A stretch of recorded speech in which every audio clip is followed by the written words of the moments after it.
So good morning guys. Dito tayo ngayon mag-breakfast.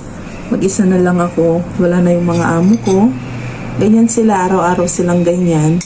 So good thing, 'di ba? Kahit papaano nakakapag-relax tayo bago mag-work. So andito tayo mag-breakfast tayo. Ang breakfast ko ay bread. Tapos meron akong butter at saka strawberry jam dyan. Alam nyo ba, na-miss ko yung pagkain ng pagkain sa Saudi, promise. Yung biryani, yung mga ganyan. Basta, tapos yung kubos nila. Meron naman dito, pero yung tortilla, pero iba na eh. Kasi frozen yung nandito. At saka, basta iba yung lasa. Nag-try ako, iba yung lasa.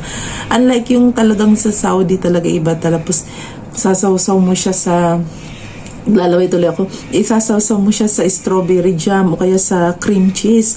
Namimiss ko din yun, yung cream cheese, yung tinatawag nilang jube na ba? Yung namimiss ko talaga yun. Basta namimiss ko din kahit paano yung pagkain ng mga sa Saudi.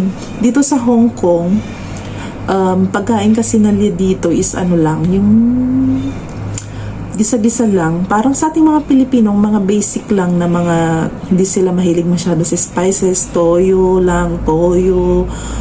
asin, yung mga ganun lang yung spices nila dito. Unlike sa Saudi, diba, ang dami-dami tayong nilalagay na may mga nilalagay pa tayo mga baharat, may hale pa minsan. Yan, pag naluluto kasi ako ng laham doon sa Saudi noon, may hale yan. Nilalagyan ko yan ng hale para mas lalong bumango. At saka yung mga cloves, hindi yan nawawala sa pagkain nila, 'di ba? Sa Saudi kasi hindi pwede yung simpleng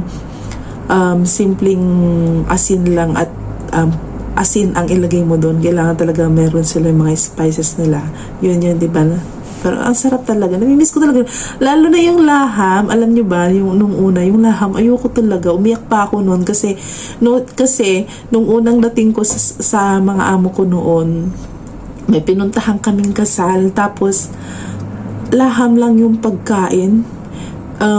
Binigay ba naman sa amin, 4 kami kakain, yung isang malaking palanggana talaga, tapos merong ang daming kanin, tapos sa ibabaw nun is laham na inihaw. Tapos iyak ako ng iyak kasi maghapon akong walang kain dahil maghapon kami naglalakad nun kasama yung mga amo ko, kasi bibili sila ng mga damit nila at panregalo kasi nga kinagabihan nun kasal.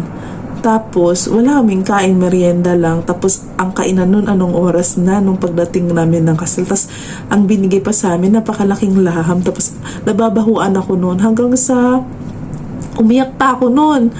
Kasi, hindi ko talaga kaya. Tapos, tinuruan ako ng mga Pinay kung paano kainin. Kasi sabi nila, kung hindi mo kakainin yan, hindi ka pwedeng mabuhay dito. Kasi, halos yan lang ang pagkain nila, laham at saka manok, sabi. Oo nga naman. Ewan ko lang, sa amo ko ha, ang karne lang nila, laham lang talaga at saka manok. Madalang silang mag-fish noon.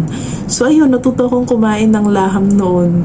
Ginagawa na nga namin chicharon minsan yung yung taba niya. So yun lang, nakakamiss lang na yung pagkain din sa Saudi.